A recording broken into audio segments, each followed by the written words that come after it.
Welcome to a special episode. Today we're going to be talking with the Swedish organization Läkare mot Rasism, or Doctors Against Racism, which was founded on June 16 of 2021.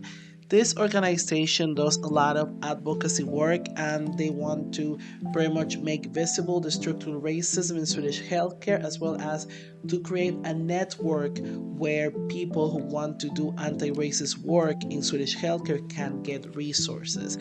This is a very important interview, not only if you're interested about what's happening in Swedish healthcare, but also racism in healthcare in general. So you're welcome to come and check it out. As you can tell in this interview, I had to censor their faces to protect their identities. And if you're listening to the episode on the podcast version, you will notice that as an extra precaution to protect their identities, I also distort their voices. And thank you so much for listening. Please don't forget to subscribe, to comment, and share so this platform can keep growing. And if you have any questions to them, let me know in the comments. If I get enough questions in the comment section, I can bring them back to answer your questions. So, thank you so much for listening once again, and welcome to this special episode. Okay, thank you so much for coming, and thank you so much for wanting to do this interview. I do things in English mostly because I feel in English I can reach more people. That's the reason why I do it in English. I hope that's okay. And thank you so much for wanting to do this short interview and for your work. It's a really important work what you do in Sweden. But I want to know. I want to start by asking, like, why is important to talk about racism in Swedish healthcare? And I'm asking because the idea that people have international about Sweden is that Sweden there's no racism, that these problems don't exist, and a lot of Swedes say that these problems of racism in healthcare don't exist. And I have experienced them myself, and they're very traumatic. So I just want to know from you guys, why is important to talk about racism in Swedish healthcare? One? Yeah, go ahead. Yeah, okay. Um, it's important because it's a huge problem and it affects very many people, not only patients, but also staff. Like it goes in all directions. But of course, as a patient, you are the most vulnerable because you have the least power in the situation. So it leads to unnecessary damage, like mental and physical damage, because symptoms are not taken as serious as they should. And like black and brown people don't get the treatments that they need, and not always in time, and sometimes not even at all. And in the worst cases, of course, it also leads to death. So it's a huge problem, but moreover, it's a hidden problem. Like other problems we talk about, like we talk about patient safety. We actually also talk about, for example, people with like psychiatric diagnosis being discriminated against. But racism is non-existent in the discussions about patient safety and healthy work environment as well. So that's why we started this organization, to make people conscious about the problem, the extent of the problem. Mhm. Do you want to add something more? Läkare mot racism number two. Yes, I'm sorry. My name is and yes, I think what Ed said, it covered everything, like everything important. But as you mentioned, also like the emotional aspect and the trauma of experiencing racism. I feel almost as if it's worse because nobody acknowledges it. Like, we as people of color, as well as Black people and Indigenous people, we can speak about it, but we can never get the people who perpetrate the trauma to acknowledge and admit what they've done. And I think that's a large part of the problem here. Hmm. So the problem is that often, so usually what happen in those cases when people complain, what usually happen in your experience as an organization? Yeah, as, as generally what we see is that anyone who addresses the problem or points it out is made to be the problem. They they they use different mechanisms, but surprisingly very similar in each case. Like, even if it's completely different people who have perpetrated racism against someone, when you point it out, they all sort of fall back into the same pattern, and it's almost like they have a handbook of how to discredit and gaslight people from actually acknowledging the problem. And they make it so that the person who speaks up about racism becomes the problem itself. Yeah, I just want to add that what say is totally correct, and we've seen it lots of times. But I, as a white person, also trying to like lift the problem of racism, I don't get the same reactions because it's much more aggressive towards black and brown people. So it also depends on like who you are and which privileges you have to be able to work with the subject. Yeah, I just this is maybe gonna be the only time that I'm gonna share experience, because I just want to focus the conversation on you, because you guys are the experts and you're doing a very important job that is not done that often. But now that you mentioned that, I remember an experience I had in an emergency room that they didn't want to receive me, and I am a Swedish citizen. And the reason why they received me is because my Swedish friend who came with me, and Swedish friends don't understand when you ask them, "Can you come with me?" It's because my Swedish friend spoke for me. It wasn't a language issue. It was they spoke for me. Like, they need help. Let her go. But yeah, it's very like in your face. But why do you think it's so hard to talk about racism in healthcare? Why do you think that happens? Um, well, I think there are several parts to it, and maybe we can both address it, Evelina.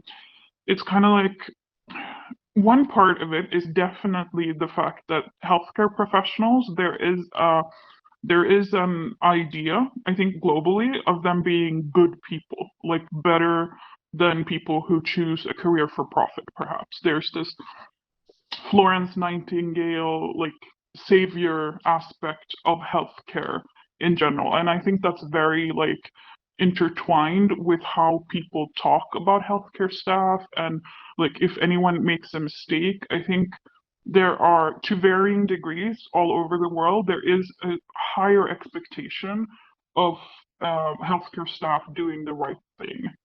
Because that's the whole, I mean, that's the reason we trust healthcare staff, that they're supposed to care for us and want to do what's best for us. But in specifically in Sweden, there are other aspects as well, of course. Do you want to fill some of those in? Yes, of course. And also just continuing on what it's like the researcher Sarah Hamed, she speaks a lot about health exceptionalism as this phenomenon that healthcare staff have to do the right thing and so. But of course, also in Sweden, it's a pretty unique situation because we have such a long history of racism and race biology. And like, Mhm. as we used to say, race biology was invented like here in the late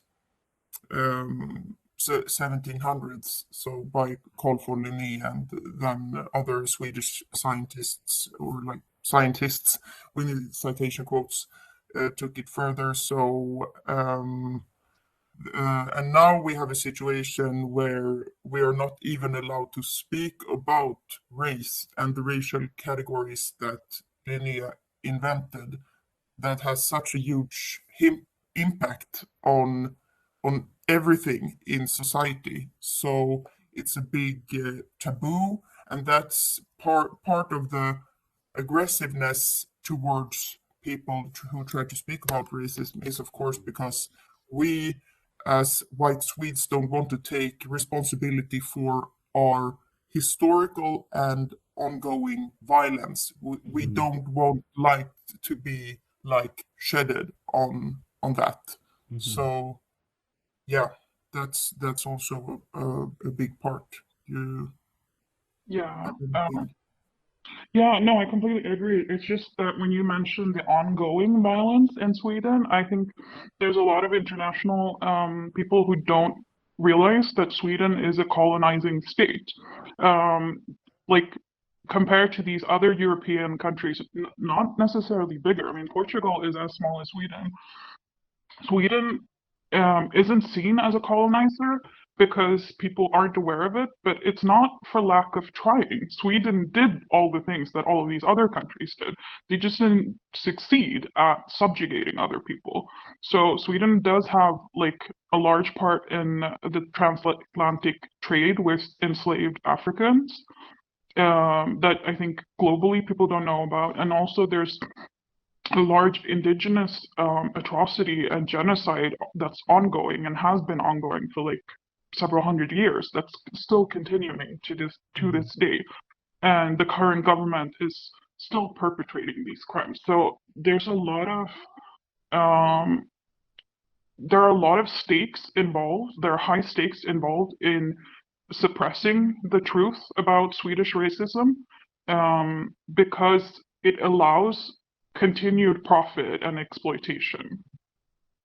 Totally. Now that you mentioned how hard it is to talk about racism in Sweden, and you explain why, uh, do you wanna? I know a lot of things you do is like you reach to hospitals. Like one of the first times we talked was when the situation of this nurse in San Joran that I did the version in English. So I wanna you guys to talk more about how has been your experience when you reach out to hospitals and when you reach out to doctors. And I mean, we kind of have an idea, but I want to hear more from you. How has it been?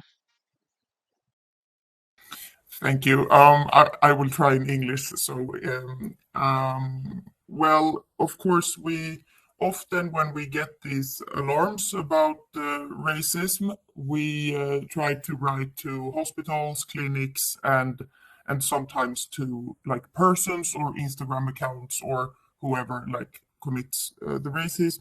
And the clear pattern is that we don't reach the people in charge. We don't reach the people who committed it, but we are met by a wall of, uh, uh, I would call it like gaslighting by communicators. Do you say that in English? Yeah, Like communicator. kommunikatörer? Communicator is like the people in charge of communications. Yeah, and Yeah, Yeah. yeah. social Like media and public things. relations. Public Yeah, relations. Yeah, Because in Sweden, communicator is all that, like public relations, reach to the press, social media. So yeah, yeah.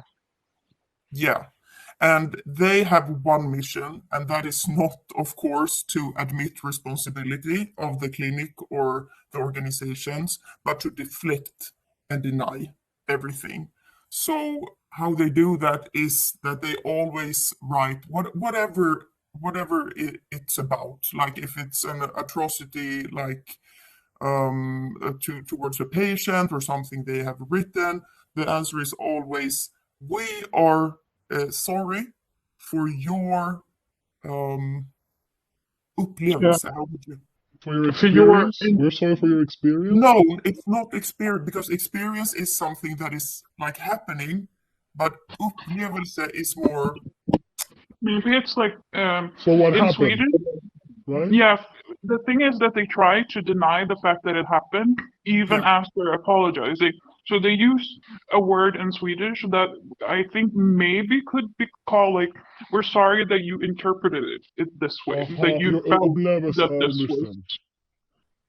Oh my Yeah, god. yeah, I can't find any good translation even. So that's it's a big difference between English and Swedish, because the Swedish language actually allows all these Yeah, like mechanisms to yeah. happen, like to deflect and gaslight and hide. But so that's always what they reply anyway, and then they say that we have a zero tolerance. On discrimination, and it's in our policy, and we really value like mångfald. How would you call it? Mångfald. Maybe multiculturalism, Yeah, or like multiculturalism. So what Sankt Göran replied to us is, we are sorry for that you interpreted this way. We have zero tolerance on discrimination, and we have actually people working with us from all over the world. So it has nothing to do with the original thing that we wrote about. So, and that's usually their tactics. yeah, it's like the international comparison would be like when people in America, when you point out that they've done something racist and they start telling you about their racist friends or neighbors. It's a similar mechanism, but they do it in a way that doesn't even acknowledge like what you said. They go to their talking points, and weirdly, they're so similar from one case to another. That's why I wanted to describe them, because she does it so well, because we've seen it so many times, and like it it's not just like speaking or communication. We feel like we're realizing as we're doing this work that it's more like a machinery. It's a system that sort of goes into effect to stop any acknowledgement. And Mm, accountability. horrible. And um, I remember at the beginning, now that you mentioned hospitals, I remember at the beginning of our conversation, you mentioned staffs.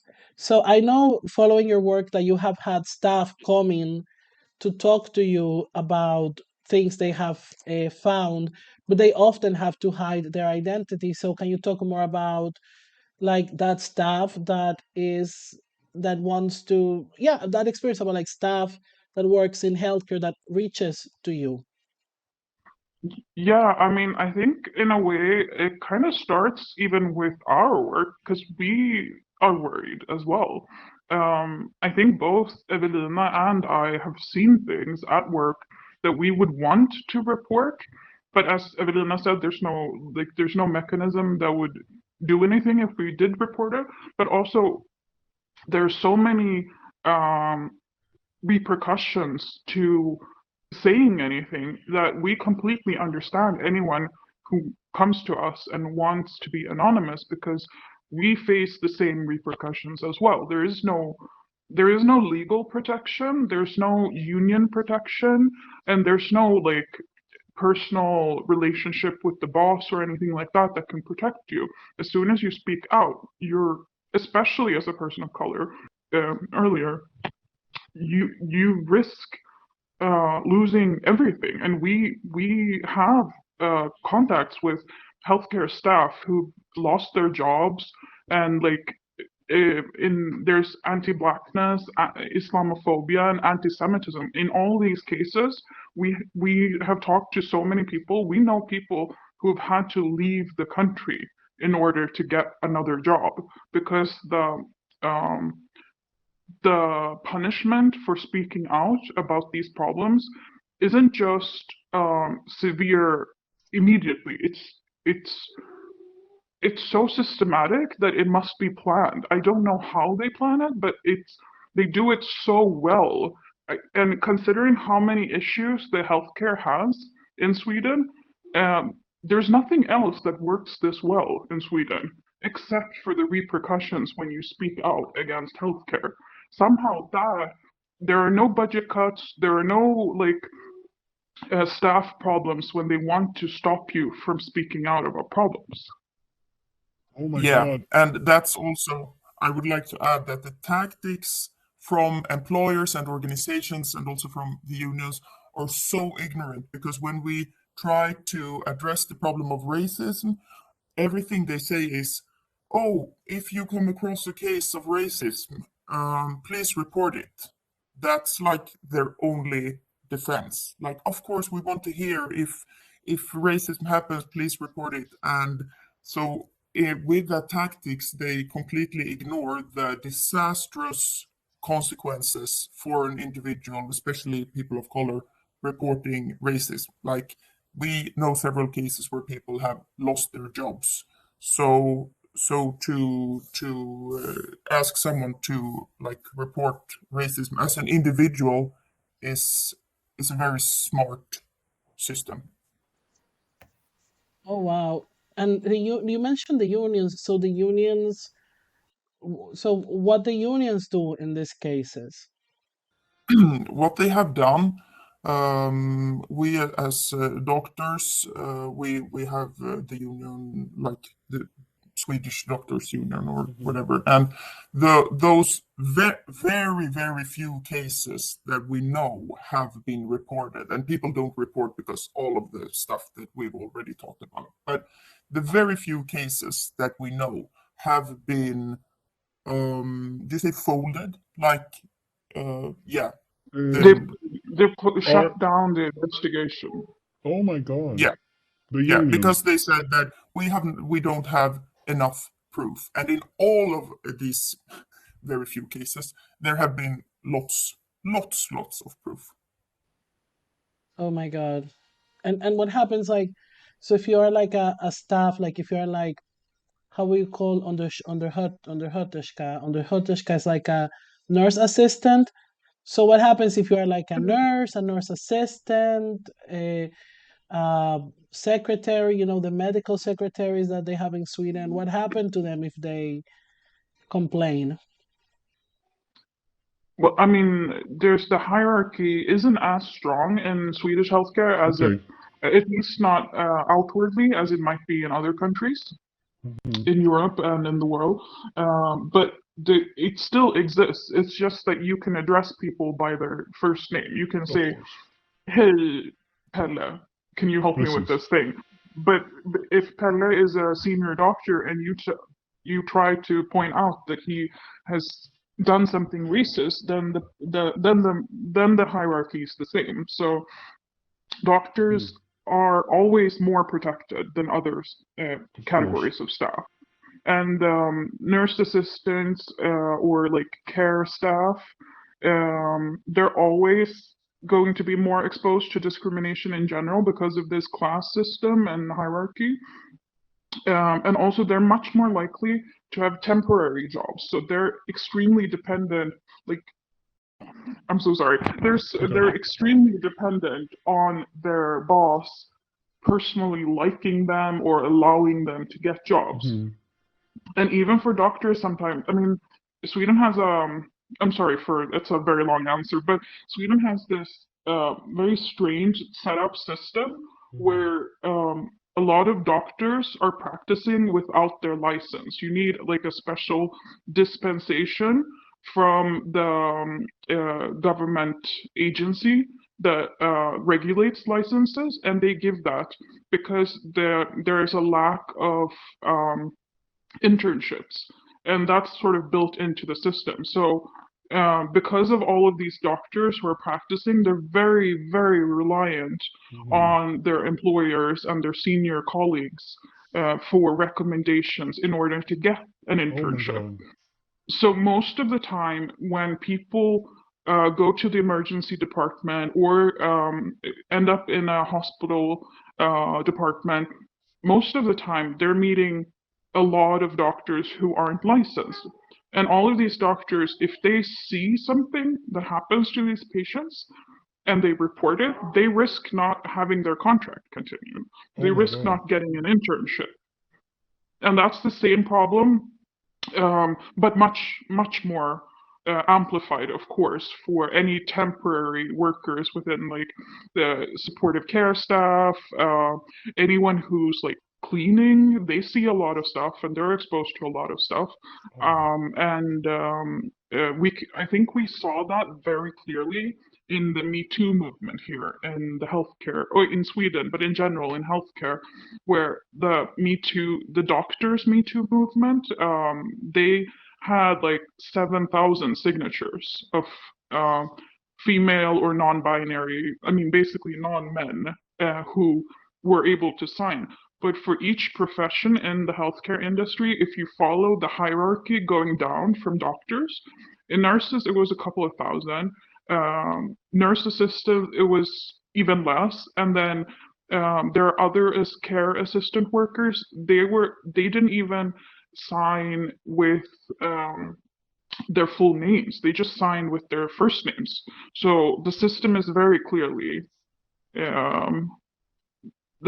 very clearly biased against anyone who has less power, and I think that's part of why it's doctors against racism. There aren't a lot of other groups that have the privilege in order to do this.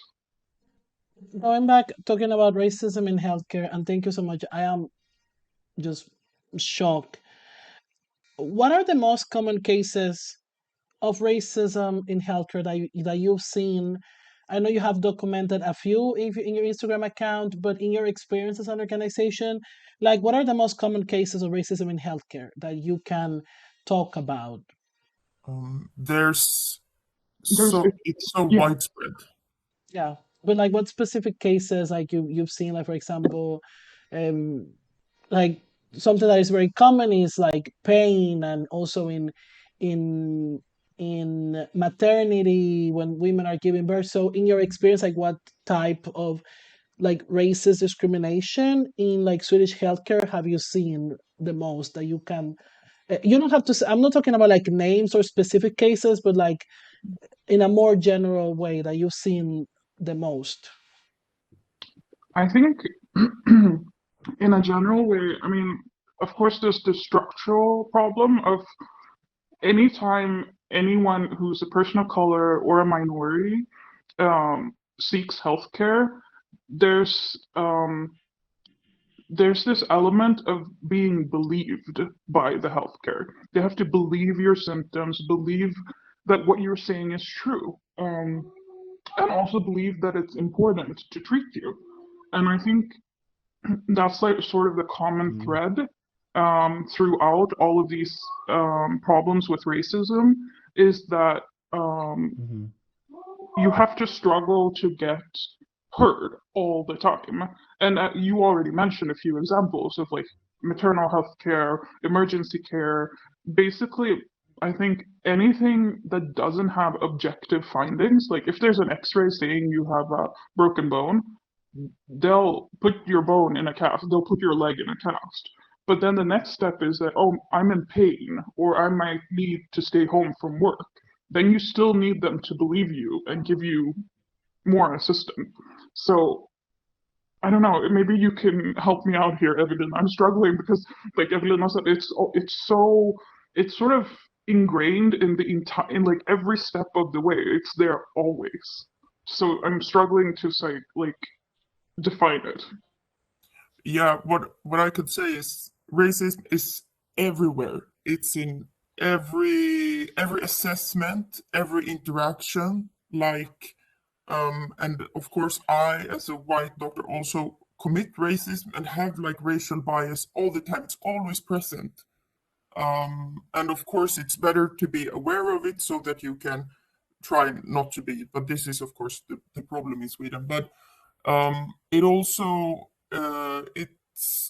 it's different depending on it shows up differently in different specialities. So, for example, like you mentioned, obstetrics, like maternal care and stuff. Then there is a lot to do with like pain management, and the racial stereotype that non-white women get many children, and so it's this people can hear negative comments about that, and it's like not letting relatives and families come into the ward. And in psychiatry, where I work, it's like different because we have a whole set of laws that actually allows us to break the grundlagen, like the basic laws in The Sweden, to Constitution.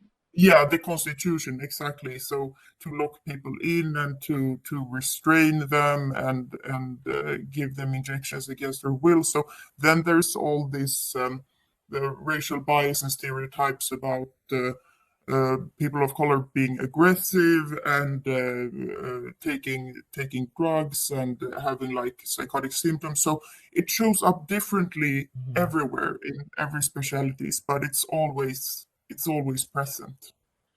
I also like I remember there was a time that they reported a lot on in the news about ambulance services, that ambulance services were denied to people, and people died on the way to the hospitals because they didn't get like an ambulance.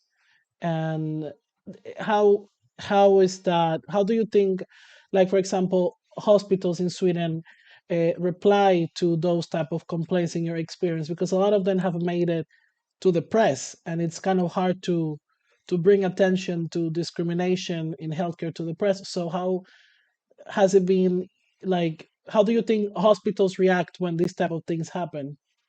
As a general trend, it's sort of like if it reaches media, it becomes like a very temporary blip on the radar.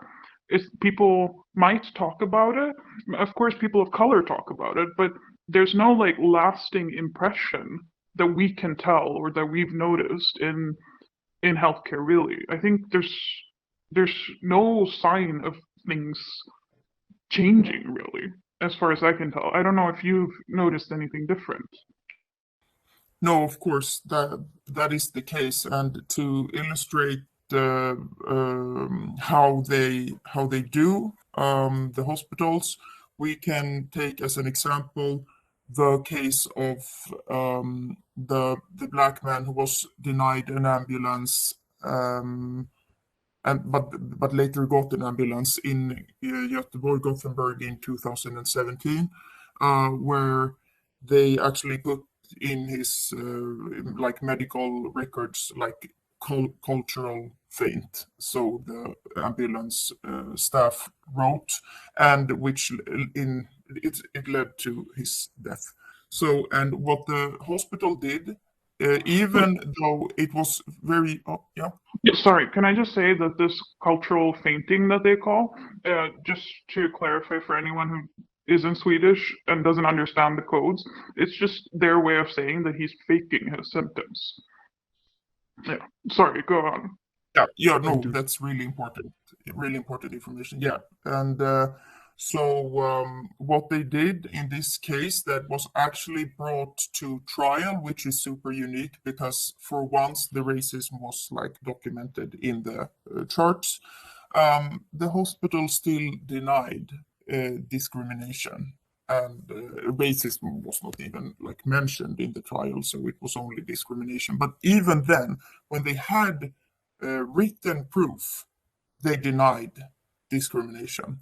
So that is very speaking for, of course, the rest of the cases when there aren't even documented racism.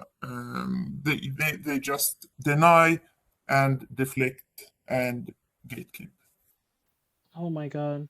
Oh my god. Do you I it's really really scary. And I think a lot, and one of the reasons like I think it's important to have this conversation in English is because there's not that many about it, conversations about it in English. And also a lot of foreigners when they come to Sweden, they assume they let their guard down because they think these type of things don't happen. So I'm really happy that you took the time to talk to me about this. So like I have like a question, like kind of to kind of like end our conversation here. And I hope like in the future we could have more conversations. And thank you so much for coming.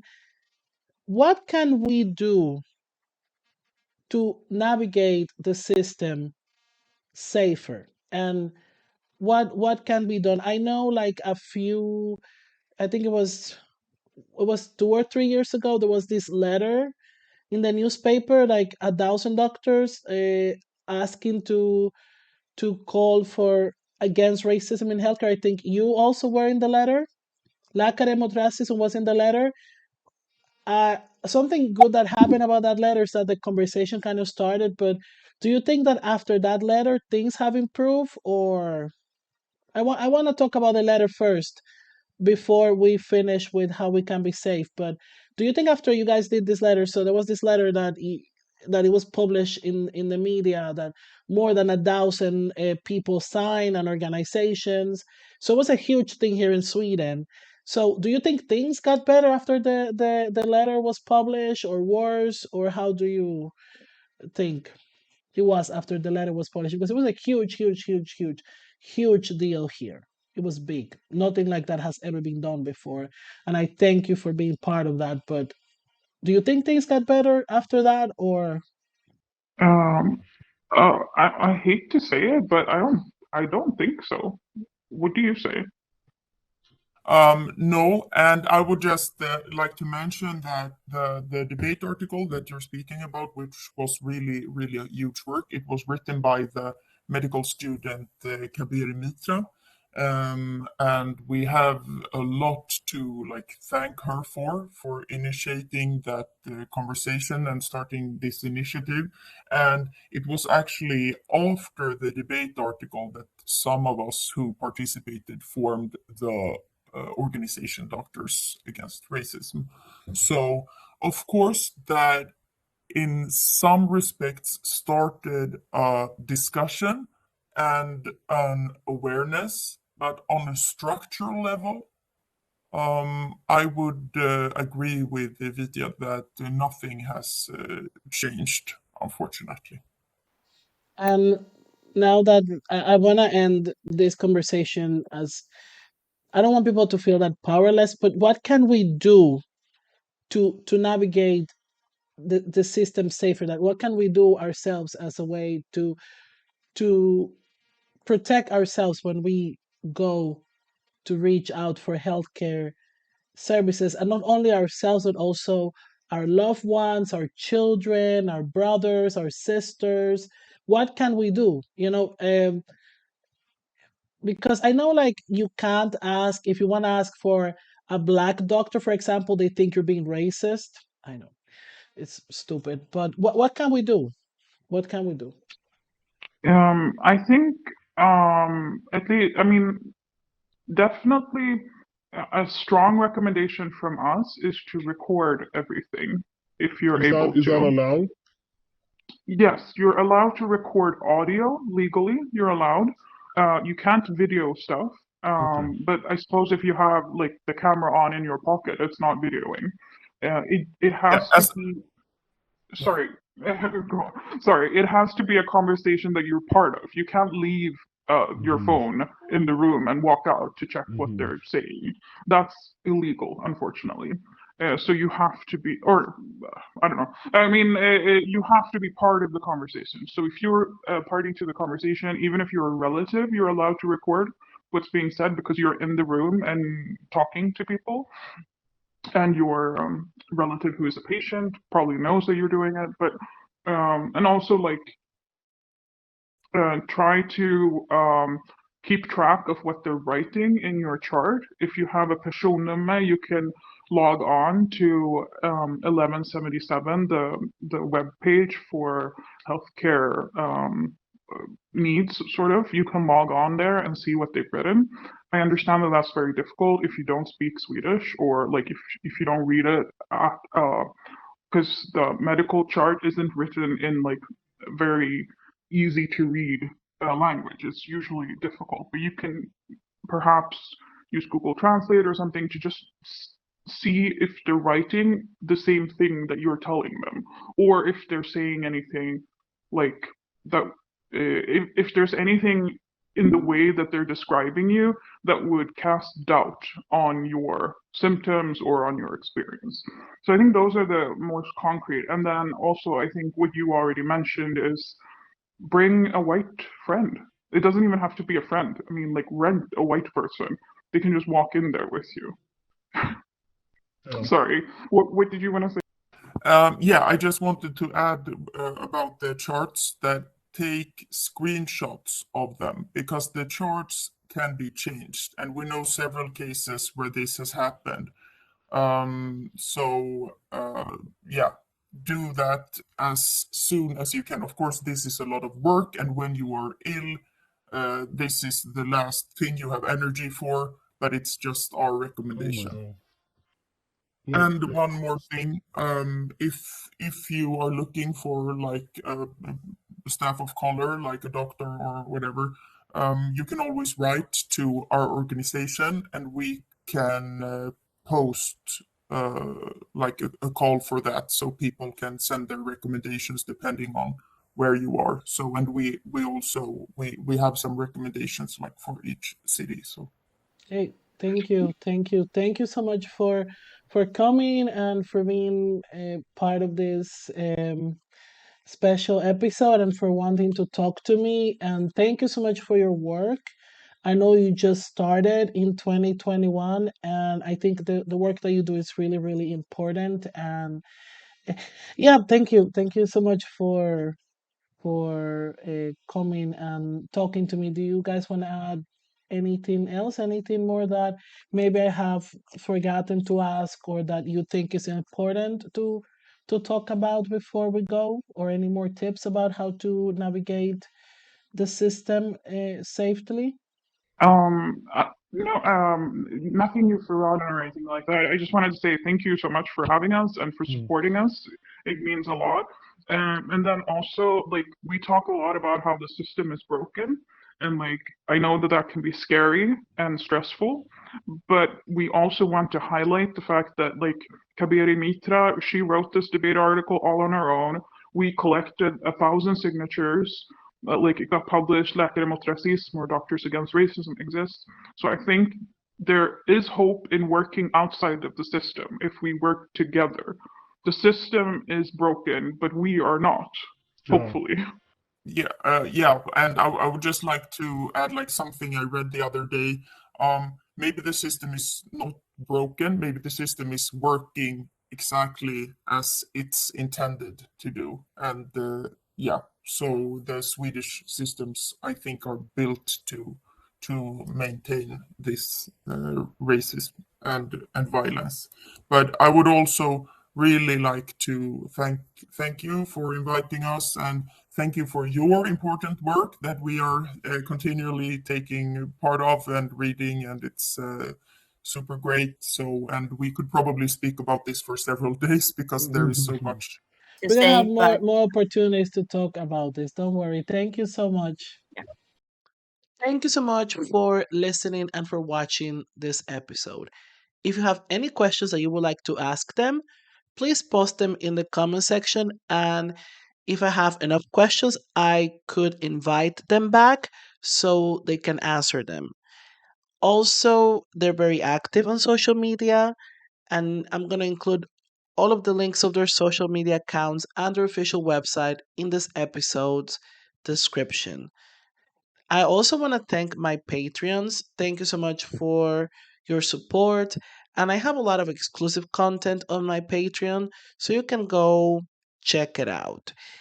I'm also on social media. I'm on TikTok, I'm on Instagram, and I am on most podcast platforms like Spotify and Apple Podcasts. Once again, thank you so much for listening and watching this episode, and see you next time.